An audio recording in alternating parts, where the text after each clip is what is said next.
జై తెలంగాణ అందరికీ నమస్కారం. మీడియా మిత్రులందరికీ కూడా హృదయపూర్వకంగా ధన్యవాదాలు తెలియజేస్తా ఉన్నాం.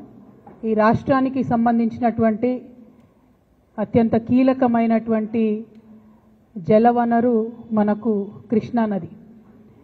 దక్షిణ తెలంగాణలో ఉండేటటువంటి 5 జిల్లాలకు మహబూబ్ నగర్, రంగారెడ్డి, నల్గొండ, సగం ఖమ్మం, హైదరాబాదు వీటన్నిటికీ కూడా ప్రాణదాయినిగా మనకు కృష్ణా నది జలాలు ఉంటాయి. మరి వాటి కోసం మనము నిరంతరం పోరాటం చేస్తూ వచ్చినాం. తెలంగాణ ఉద్యమ సందర్భంలో కూడా ప్రధానంగా జల సాధన విషయంలోనే మనము ఉద్యమాన్ని నిర్మించుకోవడం జరిగింది. అది ప్రజలందరికీ తెలిసిన విషయమే. అదేవిధంగా ఉమ్మడి ఆంధ్రప్రదేశ్ ఉన్నటువంటి సందర్భంలో కూడా నదీ జలాల పంపిణీ విషయంలో, ప్రత్యేకించి కృష్ణా నది విషయంలో కూడా మరి అనేక సందర్భాల్లో చర్చించి ఫైట్ చేసినటువంటి విషయాన్ని కూడా ప్రజలందరూ గమనించుకోవాలి. మరి ఆనాడు ఉమ్మడి ఆంధ్రప్రదేశ్లో ఉన్నప్పుడే మనకు ఇబ్బంది అవుతుంది కృష్ణా నది కర్ణాటకను దాటి రావడం అని చెప్పి పెద్ద ఎత్తున సుప్రీంకోర్టులో కేసేస్తే ఆల్మట్టి డ్యామ్ హైట్ పెరగకుండా ఉమ్మడి ఆంధ్రప్రదేశ్లోనే మనందరికీ కూడా స్టే వచ్చింది. అటువంటి స్టేను ఇప్పుడు కర్ణాటక ఉల్లంఘిస్తూ మరి 1,70,000 ఎకరాలను సేకరించడానికి 70,000 కోట్లను రిలీజ్ చేస్తూ మొన్న కర్ణాటక ప్రభుత్వం నిర్ణయం తీసుకున్నది. ఆ తీసుకున్నటువంటి నిర్ణయం మీద తక్షణమే మహారాష్ట్ర ముఖ్యమంత్రి గారు స్పందించారు. వీళ్ళు ఇట్లా 5 మీటర్లు ఎత్తు పెంచుకుంటే 100 టీఎంసీలు నీళ్లు నిల్వ కృష్ణాలో ఉంచుకుంటే మా మహారాష్ట్రలో 2 జిల్లాలు మునిగిపోతాయి కాబట్టి మేము దీనికి ఒప్పుకోము, మేము సుప్రీంకోర్టుకు పోతామని మహారాష్ట్ర ముఖ్యమంత్రి గారు, భారతీయ జనతా పార్టీ అక్కడ అధికారంలో ఉంది, వాళ్ళు ప్రకటించడం జరిగింది. మరిగా మన తెలంగాణ అత్యంత దారుణంగా మనం దుఃఖపడతాం. ఒకవేళ ఆల్మట్టి కనుక 5 మీటర్లు హైట్ పెంచుకొని 100 టీఎంసీలు కనుక వాళ్ళు నిలవ ఉంచుకుంటే నిజంగా కూడా మన తెలంగాణ ప్రాంతంలో ఉన్న కృష్ణా నదిలో క్రికెట్ ఆడుకున్నాడు తప్ప ఇంకో దానికి పనికిరాని పరిస్థితి వస్తుంది. ఇప్పటికే నారాయణపూర్ దాటి ఆల్మట్టి దాటి మన తెలంగాణకి కృష్ణా నది రావడానికి ఆగస్టు దాటిపోతుంది. అయితే బీభత్సంగా వర్షాలు పడితే తప్పితే వరద రానటువంటి పరిస్థితి మనకి ఇప్పటికే ఉన్నది. అటువంటిది ఇంకొక 5 మీటర్లు పెంచితే 100 టీఎంసీలు నిలవ ఉంచితే కృష్ణా నది అనేటటువంటిది కనుమరుగయ్యే పరిస్థితి కనబడుతుంది. మరి ఈ విషయం గౌరవ పెద్దలు రాష్ట్ర ముఖ్యమంత్రి గారు, కాంగ్రెస్ పార్టీలో ఉన్నటువంటి పెద్దలు, ఇరిగేషన్ మంత్రి ఉత్తమ్ కుమార్ రెడ్డి గారు వీరికి అర్థం అవుతుందా అర్థం అవుతలేదా అనేటటువంటి మీమాంసలో బాధలో తెలంగాణ బిడ్డలందరూ కూడా ఉన్నారు. ఇవాళ మహబూబ్ నగర్లో అనేక మార్లు కరువు జిల్లా కాబట్టి నీళ్ల కోసం కొట్లాడినటువంటి ఎంతోమంది కార్యకర్తలు మొన్నటి నుంచి ఫోన్లు చేస్తూ ఉన్నారు. ఎందుకోసం ప్రభుత్వం దీని మీద మాట్లాడతలేదు, మరి దీన్ని ఎట్లా ఆపడం, అక్కడ నీళ్లు తీసుకుంటే అక్కడ వాళ్ళు 5 మీటర్లు పెంచుకుంటే మన పరిస్థితి ఏంటి. తెలంగాణ ఉద్యమ సందర్భంలో స్వయంగా నేను కూడా కర్ణాటక భూభాగంలోకి వెళ్ళి పరిశీలన చేసి వచ్చిన. మనకు ఆనాడు హైదరాబాద్ స్టేట్లో నిజాము ఆర్డీఎస్ ప్రాజెక్టు కట్టడానికి కర్ణాటకలో కూడా భూమి తీసుకొని పెట్టినటువంటి పరిస్థితి ఉండే. ఎందుకో అన్ఫార్చునేట్లీ ఈ 10-12 సంవత్సరాలలో మనం ఆర్డీఎస్ ప్రాజెక్టును కూడా పూర్తి చేసుకోలేకపోయినాం. దాని బదులు తుమ్మిల కడదాం అనుకున్నాం, అది కూడా కంప్లీట్ కాలేదు. డిండి కంప్లీట్ కాలేదు. అన్ఫార్చునేట్లీ పాలమూరు రంగారెడ్డి కూడా కంప్లీట్ కాలేదు. కానీ అక్కడ మనం చిన్న జల వనరులను మిషన్ కాకతీయ ఇట్లాంటి పేర్లతోని చెరువులను రిపేర్ చేసుకున్నాం, కొన్ని పెండింగ్ ప్రాజెక్టులు చేసుకున్నాం. కాబట్టి మహబూబ్ నగర్, నల్గొండ, ఖమ్మం, రంగారెడ్డి ప్రాంతాల్లో నీళ్ళు వచ్చినాయి, పంటలు పండించుకున్నారు రైతులు. కాకపోతే నిజంగా కృష్ణానది మీద అచ్చంగా ఉన్న ప్రాజెక్టులు ఎందుకో 12 ఏళ్ళైనా కూడా సరిగ్గా పూర్తి కాలేదు. మరి పాలమూరు పులిబిడ్డనని చెప్పుకునేటటువంటి ఈ ముఖ్యమంత్రి గారు కూడా కనీసం పాలమూరు రంగారెడ్డి ప్రాజెక్టు కోసం ఒక్క పైసా కూడా ఇప్పటివరకు నిధులు ఇవ్వకపోవడం అన్నది పాలమూరు మీద ఆయనకు ప్రేమ లేదనే విషయాన్ని స్పష్టంగా తెలియజేస్తున్నది. ఇంకొక పక్క పాలమూరు జీవదాయిని అయినటువంటి కృష్ణా నదిని కర్ణాటక వాళ్ళు ఆగబట్టుకుంటుంటే మాట్లాడలేనటువంటి అసహాయ స్థితి ఏమిటి. అక్కడున్నది మీ కాంగ్రెస్ గవర్నమెంటే, అక్కడున్నది సిద్ధరామయ్య గారే. మరి ప్రజలందరికీ, దేశమందరికీ ఢిల్లీలో సుప్రీంకోర్టు ఉంటే మీ కాంగ్రెస్ పార్టీ గారి సుప్రీమో సోనియా గాంధీ గారే మీకు సుప్రీంకోర్టు కదా. మరి ఆ సోనియా మేడంతో నన్ను ఒక ఫోన్ చేయించండి సిద్ధరామయ్య గారికి, ఒక్క నిమిషంలో ఆగిపోతుంది కదా ఈ ప్రాజెక్టు. ఎందుకు 5 జిల్లాలకు మనకు నీరు రాదు, 5 జిల్లాల రైతాంగానికి ఇబ్బంది అవుతుందంటే ఎందుకు స్పందిస్తలేరని నేను ముఖ్యమంత్రి గారిని సూటిగా ప్రశ్నిస్తూ ఉన్నాను. నేను డిమాండ్ చేస్తూ ఉన్నాను. తక్షణమే మీరు సుప్రీంకోర్టుకు వెళ్ళాలి, మీరు దీన్ని ఆపాలి. మన ముఖ్యమంత్రి గారికి ఒక అలవాటు ఉన్నది, అవసరం లేని దానికి సుప్రీంకోర్టుకు పోతాడు ఆయన. విద్యార్థులు, నిరుద్యోగులు వాళ్ళకి సంబంధించి నిన్న హైకోర్టులో మంచి తీర్పు వచ్చింది. ఆ విషయంలో మాత్రం దేశజాలకు పోయి డివిజన్ బెంచ్కి పోయిన సుప్రీంకోర్టు కూడా పోతారట. అంటే ఇంకా 1 ఇయర్ నిరుద్యోగులకు ఇబ్బంది అవుతుంది, గ్రూప్ 1, 2, 3 నోటిఫికేషన్లు ఆగిపోతాయి. అటువంటి విషయంలో మాత్రం మన ముఖ్యమంత్రి గారు సుప్రీంకోర్టుకు పోతారు. కానీ బీసీల విషయంలో రాష్ట్రపతి దగ్గర బిల్లు పెండింగ్ ఉంది, సుప్రీంకోర్టు కొండని మేము మొత్తుకుంటున్నాం. ఇంతవరకు ఆ విషయంలో సుప్రీంకోర్టుకు పోలే. బీసీలు ఏమన్నా కానీ, నిరుద్యోగులు ఏమన్నా కానీ ఆయనకు అనవసరం. ఎవరు హ్యాపీగా ఉండాలి? కాంగ్రెస్ పార్టీ బాగుండాలి, సోనియా గాంధీ గారు హ్యాపీగా ఉండాలి, సిద్ధరామయ్య గారు పక్క రాష్ట్రంలో హ్యాపీగా ఉండాలి. కాబట్టి మన నీళ్ళ విషయంలో సుప్రీంకోర్టుకు పోరు. నేను డిమాండ్ చేస్తూ ఉన్నా, మీ వైఖరిని తెలంగాణ ప్రజలు గమనిస్తూ ఉన్నారు. మీరు నిజంగా పాలమూరు పులిబిడ్డనా లేకపోతే ఉట్టి పేపర్ టైగరా అన్నది ఈ ఆల్మట్టి ఎత్తు ఆపడంలో మీ సంగతి ఏందో తెలంగాణ ప్రజల ముందు బట్టబయలు కానుందని ఈ సందర్భంగా తెలియజేస్తూ, మరి ఎట్టి పరిస్థితులలో మీరు పోకపోతే మేము బనకచర్ల కోసం కోర్టుకు వెళ్తామని చెప్పినాం, మేము వెళ్తూ ఉన్నాం. మీరు ఇప్పుడు కూడా సుప్రీంకోర్టులో కేసు అయిపోతే మరి తెలంగాణ జాగృతి నుండి ఖచ్చితంగా మేము ఇంటర్వ్యూని కావాల్సి వస్తుంది. ఎందుకంటే మీకోసం వెయిట్ చేసుకుంటూ మీనమాషాలు లెక్క పెట్టుకుంటే అయ్యగారి కోసం అమాస ఆగదన్నట్టు మొత్తం వాళ్ళు నీళ్లు దోసుకుపోయే పరిస్థితి ఉంది. ఒక పక్కనేమో గోదావరిలో చంద్రబాబు నాయుడు గారు దోసుకుపోతుంటే చూసుకుంటూ ఊరుకుంటారు, ఇంకో పక్కనేమో కృష్ణా నదిని వాళ్ళు ఆడ ఆగబడుతుంటే మీ కాంగ్రెస్ ప్రభుత్వం ఉంది కాబట్టి చూసుకుంటూ ఊరుకుంటారు. ఇది కరెక్ట్ వైఖరి కాదు. దీని మీద తక్షణమే ముఖ్యమంత్రి గారు స్పందించాలని నేను డిమాండ్ చేస్తున్నా. ఎట్ ద సేమ్ టైం నేను అనేక మార్లు చెప్పిన, మన నాగార్జున సాగర్ డ్యామ్ని వీళ్ళ అధికారంలోకి వచ్చిన కొత్తలనే కేంద్ర ప్రభుత్వానికి ఇచ్చేసి వచ్చిండ్రు.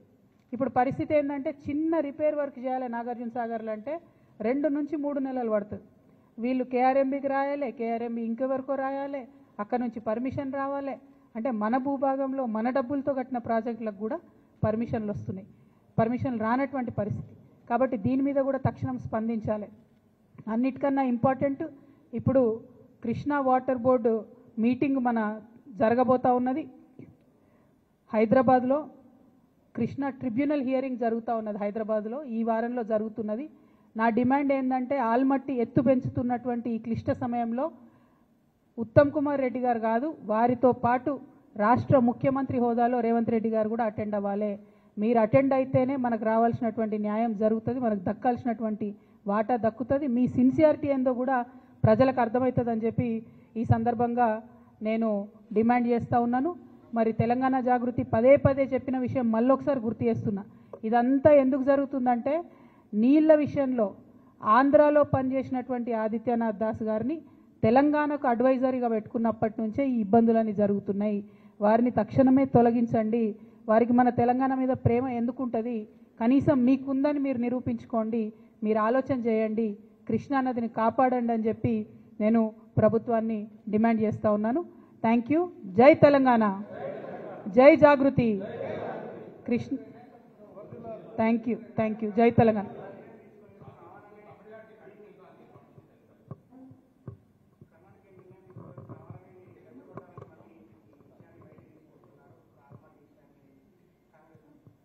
ఇప్పుడు తమ్మిడిహట్టి డిఫరెంట్ ఇష్యూ, అది గోదావరి నది వాళ్ళు కట్టాలనుకుంటున్నారు, దాని మీద కూడా పలు రకాల అభిప్రాయాలు ఉన్నాయి. బట్ ఇవాళ ఇంపార్టెంట్ ఇష్యూ కృష్ణ. మీరు అన్నట్టు వాళ్ళు చెప్పకపోవడం ఏం లేదు, బాజాప్తా కర్ణాటకలో క్యాబినెట్ మీటింగ్ పెట్టి వాళ్ళు 70,000 కోట్లు ఫేజ్ వైజ్గా ఎట్లా రిలీజ్ చేస్తామని ఫండ్స్ కూడా వాళ్ళు రిలీజ్ చేయడం జరిగింది. అదేవిధంగా ల్యాండ్ అక్విజిషన్ ఫేజ్ వైజ్ ఎట్లా చేస్తామని కూడా వాళ్ళు ప్రాపర్ ప్రణాళిక రూపొందించుకొని క్యాబినెట్ అంతా కూడా ఒక దగ్గర కూర్చొని చెప్పిన తర్వాత నిర్ణయం జరగలేదు అని చెప్పి ఇట్లాంటి మాటలు మాట్లాడడం నిజంగా కూడా మీ మహబూబ్ నగర్ బిడ్డలకు, నల్గొండ బిడ్డలకు వాళ్ళకు ద్రోహం చేయడం తప్ప ఇంకోటి కాదని చెప్పి నేను భావిస్తూ ఉన్నాను.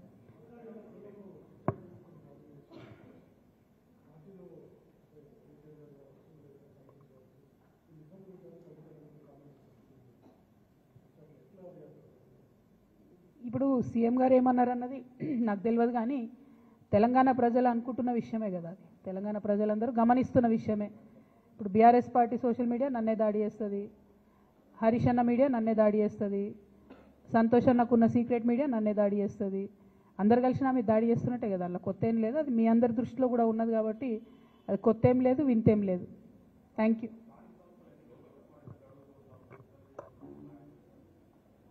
ఎక్కడ మాట్లాడిరండి? ఒక్కసారి కూడా కనీసం బీసీల మీటింగ్ రివ్యూ తీసుకోవడం లేదు సీఎం గారు.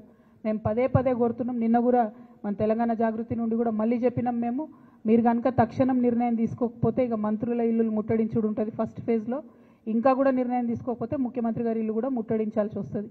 ఎందుకంటే 30 తారీఖు నాడు ఎన్నికలని చెప్తే కూడా కనీసం బాధ్యత లేకుండా మాట్లాడకుండా చివరి నిమిషంలో కోర్టుకు పోదాంలే అనేటటువంటి ఒక వైఖరి నిర్లక్ష్యపూరితమైన వైఖరి రాష్ట్ర ప్రభుత్వం చేస్తూ ఉన్నది. ఇది బీసీలను వారు పట్టించుకోవట్లేదు అనడానికి సంకేతం. మా పోరాటం మాత్రం ఆగదు. ఖచ్చితంగా చాలా సీరియస్గానే ముట్టడి కూడా ప్లాన్ చేస్తాం.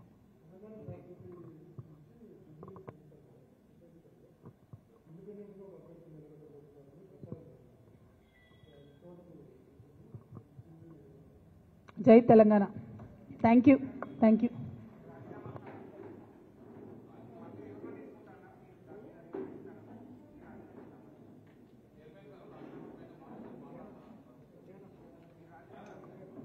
రాజీనామా నేను మంచి స్పీకర్ ఫార్మాట్లో ఇచ్చేసిన.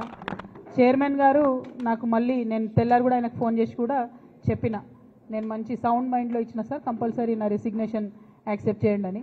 మరి వారు ఎందుకు డిలే చేస్తున్నారో నాకు తెలియదు. చాలా కారణాలు చెప్తా ఉన్నారు. ఆ కారణాలు నాకు అనవసరం. నేను రాజీనామా చేసినాను. బీఆర్ఎస్ పార్టీ ద్వారా నాకు వచ్చినటువంటి పదవి ఆనాడు వద్దనుకున్నా, ఇవాళ కూడా వద్దనుకుంటున్నా. మళ్ళీ పంపమంటే మళ్ళీ పంపుతా ఉత్తరం, నాదేం ప్రాబ్లం లేదు. Thank you. ఏం అడగలే, నాకు ఎక్స్ప్లెనేషన్ అడగలే, ఏం అడగలే.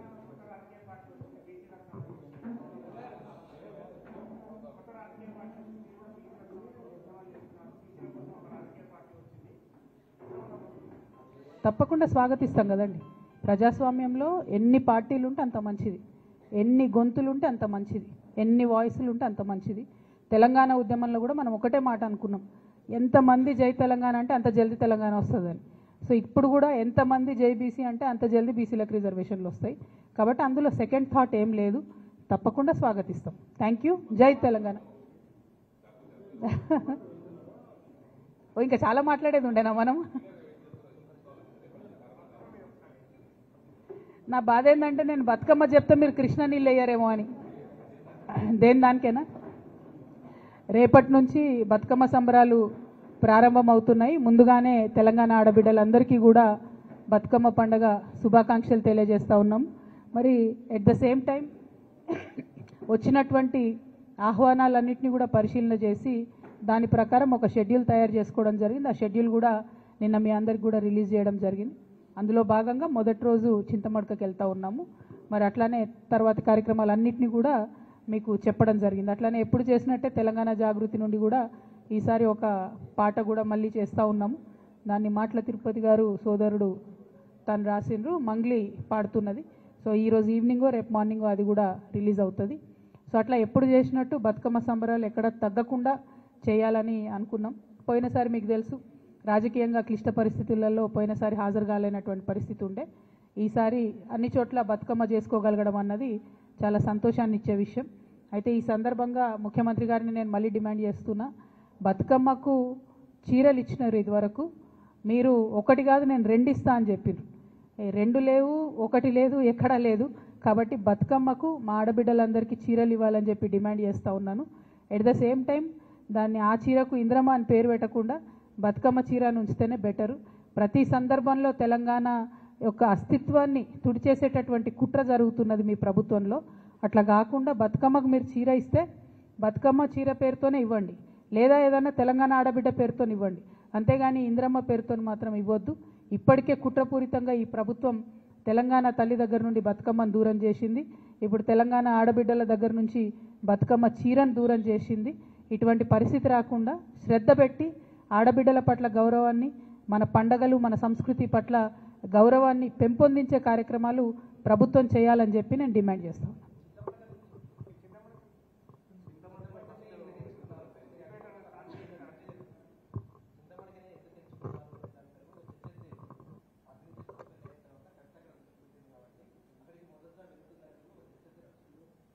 అంటే ఇప్పుడు ఆహ్వానాలు చాలా వచ్చినాయి బ్రదర్.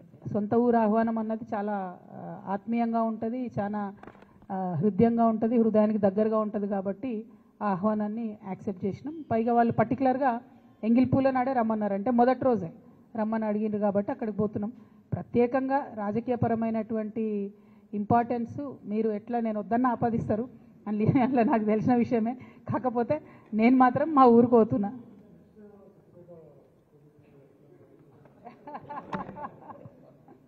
అంత దూరం ఆలోచన చేయలే బ్రదర్, అంత దూరం ఆలోచన చేయలే. Thank you so much.